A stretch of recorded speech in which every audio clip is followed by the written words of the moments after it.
नमस्कार नीमच, मैं हूं दीपक खताबिया और आप देख रहे हैं MP44 न्यूज़। हमारे साथ में हैं सांसद सत्यनारायण जटिया, उनसे बात करेंगे। आज नीमच के अंदर दीवार लेखर का कार्यक्रम है और एक तरफ लोकसभा चुनाव है, तो कुछ दिन बाद देश के अंदर राम मंदिर को लेकर पूरा मुद्दा छाया हुआ है। इन सभी बातों के लिए हमारे साथ में है सांसद सत्यनारायण जटिया, उनसे बात करेंगे। सर, स्वागत है MP44 आपका। इसमें है दीवार लेखन का काम किया है आपने, क्या देखते हैं? ये दीवार लेखन का काम तो हमारे अपनी प्रणाली है और बहुत प्रारंभ से हम करते चले आ रहे हैं। तो कार्यकर्ता को वो जो बात हम करते आ रहे हैं उसका स्मरण रहे और ये प्रचार का एक प्रभावी माध्यम रहा है। कहीं ना कहीं राम मंदिर से मुद्दे को ला रही है।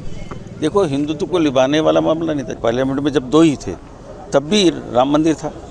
आज हम 300 से ऊपर हैं तब भी राम मंदिर है। तो राम धर्म में और राजनीति हो वो नहीं चाहिए, राजनीति धर्म के अनुसार चले वो चाहिए।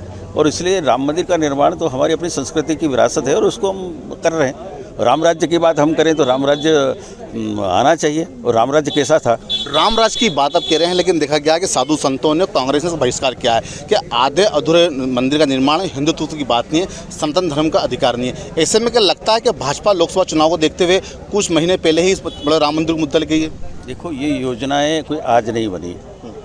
लोकसभा का चुनाव तो निर्धारित रूप से होना ही होना है, उसका कुछ होना नहीं है। परंतु ये जो राम मंदिर का जो प्राण प्रतिष्ठा होने वाली है वो तो हर मंदिर में होती है। और आधा अधूरा क्या होता है, वहाँ गर्भगृह बन गया है, मंदिर बन गया है और वहाँ अपना जो सभागृह है वो बन गया है। तो मोटे तौर पर जो प्रारंभिक सारी बातें हैं वो वहाँ पर है। और निर्माण अयोध्या, अब अयोध्या बनी है, अयोध्या वास्तव में अयोध्या बनी। और जब अयोध्या बनती है, अयोध्या में राम आते हैं तो उत्सव हो जाता है। तो उस उत्सव को दिवाली के रूप में मनाना चाहिए। जब भी राम अयोध्या में आए थे तब भी 500 बरस के संघर्ष के बाद ये स्थिति हमने प्राप्त की है और ये कोई आसानी से नहीं हुआ है।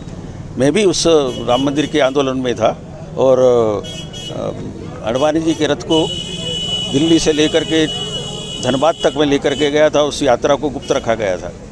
3000 किलोमीटर की यात्रा थी हमारी।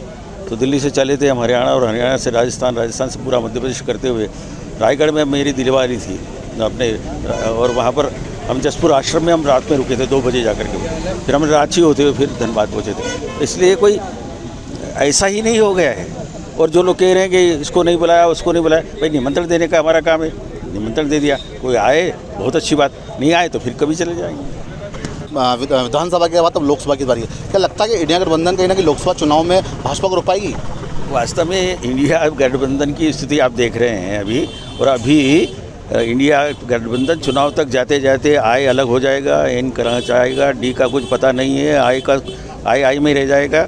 और ये तो शुरुआत ही नहीं हो पाई। तो ये बिखराव कब हो जाएगा इसमें, उसकी चिंता हम नहीं कर रहे। हम तो अपने संगठन की बात कर रहे हैं और संगठन के काम को चालना देने की दृष्टि से मैं भी यहाँ पर आया हूँ। तो संगठन का काम करना है तो कार्यकर्ता के नाते से मैं हूँ, सभी हमारे मित्र, हमारे अध्यक्ष और सब लोग यहाँ पर हैं। लोकसभा चुनाव को लेकर क्या देखते हैं? आने वाले समय में तो लोकसभा चुनाव है, प्रदेश के अंदर साथ देश में कितनी सीट आएंगी? क्या एक बार फिर भाजपा में कमल का फूल खिलाएगी? एक बार नहीं, तो बार बार खिलने वाला है। और इसलिए बार बार खिलने का मतलब ये हुआ कि खिलता रहेगा। और जब कमल खिलता है तो देश में समृद्धि आती है, लक्ष्मी आती है। तो निश्चित रूप से कमल तो खिलना ही चाहिए, चाहे इस दिवाली पर खिले चाहे उस दिवाली पर खिले। और हर दिवाली पर खिले तो हमको क्या आपत्ति हो सकती है? 22 जनवरी को देश में एक दिवाली और मनने वाली, क्या कहना चाहेंगे? तो मनेगी, उसमें क्या बात है। जब अयोध्या में राम आते हैं तो दिवाली बनती है। दिवाली इसलिए बनती है कि अयोध्या में राम आते हैं। अब अयोध्या में फिर से प्राण प्रतिष्ठा हो रही है तो दिवाली तो मनेगी और बनना चाहिए। और हमारे दिवाली का अर्थ दिए जलाना नहीं है, हमारे आत्मा को जागृत करना है, राष्ट्र के साथ उसको जोड़ना है। और इस राष्ट्र को बनाने की दृष्टि से जो निर्माण करने का संकल्प हमने लिया है वो तो हमारा है। और इस विश्व में भारत का जो स्थान बनने वाला है उसको कोई रोक नहीं सकता। अब अयोध्या के बाद के मथुरा काशी की बारी है, वो तो अब बारी बारी से सब होगा, जो होगा तो अच्छा ही होगा। तो ये थे हमारे साथ में सांसद सत्यनारायण जटिया, जिन्होंने साफ कहा है कि देश के अंदर एक बार फिर दिवाली बनेगी और केंद्र में भाजपा एक बार फिर स्पष्ट बहुमत सरकार बनाएगी। आप देखते रहिए MP44 न्यूज़।